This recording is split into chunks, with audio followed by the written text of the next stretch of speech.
Good afternoon everyone. Na-feel ko na kailangan gumawa ng video on isang matagal ng problema nitong bayan natin. And itong problema na ito, damang-dama ito lang lahat sa atin na gumagamit ng kalsada.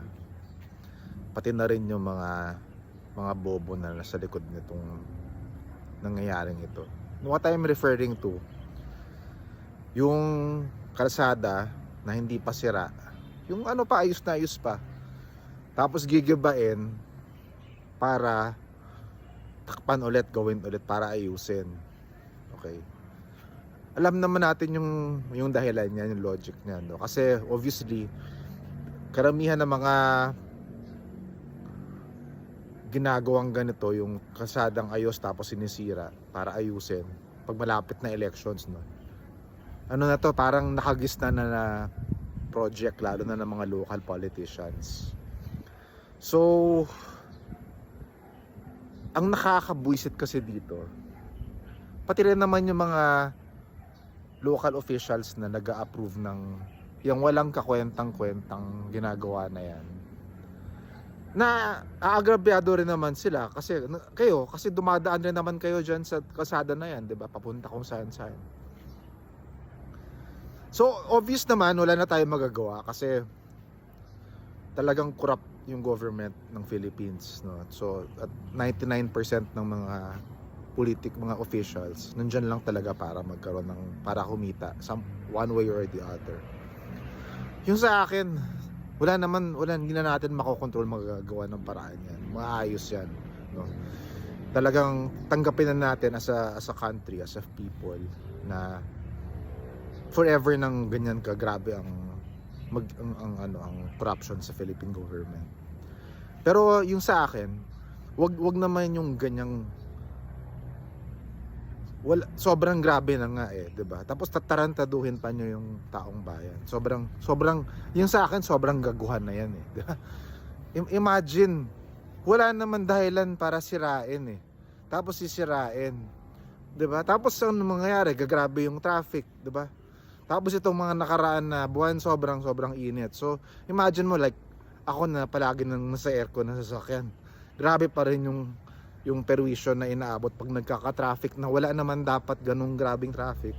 Pero dahil meron na namang daan na sinisira para ayusin, ayan, nagbubuhol-buhol yung traffic. Sobrang nakaka-insulto na yung ginagawa nyong ganyan, 'di ba? Kasi it's bad enough na alam naman ng tao kung bakit nyo ginagawa yan, para pagkakitaan yung project. Tapos aagrabyaduhin pa nyo lahat ng peperwisyo dahil nga sana kung may mga alternate routes doon, like we're in another country na pag may ginawang isang road, may dadaanan na iba, paano yung binubutas nyo, yung ginigiba nyo yung main road na dinadaanan papunta kung saan-saan, 'di ba? So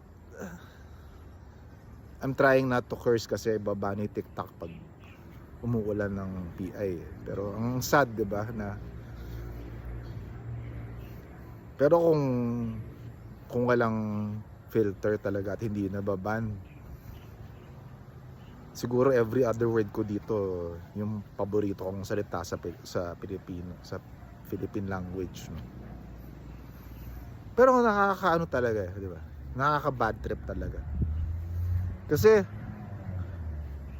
kung peperahan lang naman ninyo, sa akin lang, yun nga, may nag-comment minsan na isang netizen, 'di ba? Bulsa na lang ninyo, nakawin na nyo yung pera. Doon na naman pupunta yan, 'di ba? Kausapin nyo yung contractor na gagawa ng road. Tapos palabasin nyo na nagawa na yung road. Huwag na nyong sirain. 'Di ba? Yung isang point. Tapos, yung isang gusto ko rin tanongin, bakit meron kayong funds para gibain ang isang kalsadang ayos, pero tapos para ayusin, pero wala kayong funds para ayusin yung talagang sira? Yun yung isang second na pinaka nakakatanga sa lahat, 'di ba? Yung may dinadaanan kang, kunyari, sa isang lugar, 'di ba? Meron isang road, talagang kailangan ayusin. Pero kung puntahan mo yung sinong dapat kausapin, wala daw budget para ipaggawa or paayos yung road. Mientras, itong isang road na napakaayos pa, biglang isang araw ginigiba na para ayusin ulit, no? Okay lang kunyari makita ka may nilalagay na pipes or dark fiber or na hindi. Klaro na sisirain lang para ayusin ulit eh. 'Di ba? Yung sa akin, maging corrupt na kayo. Wala naman, nothing will change the fact na demonyo kayo. Mga demonyo kayo eh. Huwag na nyo gagawing mas worse pa sa mga pangkaraniwang mga mamamayan na naagrabyado dahil dyan yung baga below the belt na eh, 'di ba? Nakawin na nyo. Kaya nga ako naniniwala talagang kailangan i-legalize na yung corruption. Dapat simula pa lang ng project, bayaran na lahat ng kailangan bayaran para umusad, para gumalaw. Hindi yung putya, ang daming, nalala ko nung nasa government pa ako, ang daming hinihinging mga document na down to the last centavo kailangan i-justify saan gagastusin. Pero pagdating ng oras, ayan na naman. May corruption rin naman, wala naman, either hindi mangyayari yung project or at the end of the day, meron pa rin gagawa ng paraan para pagkakitaan. Somehow, I don't know. But the point is, kung kahit anong gawin, kahit anong agency yan, 'di ba? Kung kailangan kumita, bigyan na kagad doon sa kukunin na budget, bayaran na lahat ng kailangan bayaran hanggang doon sa daga. 'Di ba? Para gumalaw yung project. Ganoon din naman eh. I-delay nyo ng taon, i-delay nyo ng forever, 'di ba? Tumubo na yung nuno ng nuno, yung nagkaroon na ng ewan ko ano nagkaroon doon. Nagkaroon na ng bagong universe, 'di ba? Hindi pa rin gumagalaw yung project kasi nagkakamot ng kung ano diyan para malaman paano yung hatian. Ayusin na klaro naman sino yung gustong kumita or hindi. Bakit hindi na lang tayo magpakatotoo? Na wag na yung meron pa tayong mga kung ano mga agency diyan, 'di ba? Anti-red tape, yung COA, kung ano pa yan. Hindi ko sinasabi mali na meron yan. Pero kung wala naman, eventually, yung corruption, hindi naman talaga napipigilan din. Tulad yun, sobrang clear. 'Di ba? Meron isang kalsada na kailangan ayusin, hindi maayos-ayos kasi wala daw budget. Pero katabi ng kalsada, ayos na ayos, sisirain para ayusin. Talagang, kung sayang, hindi talaga ako pwede magsabi ng bad words kasi bablock na ng Facebook or ng YouTube. Pero, wala lang grabe. Diba, nakakatanga.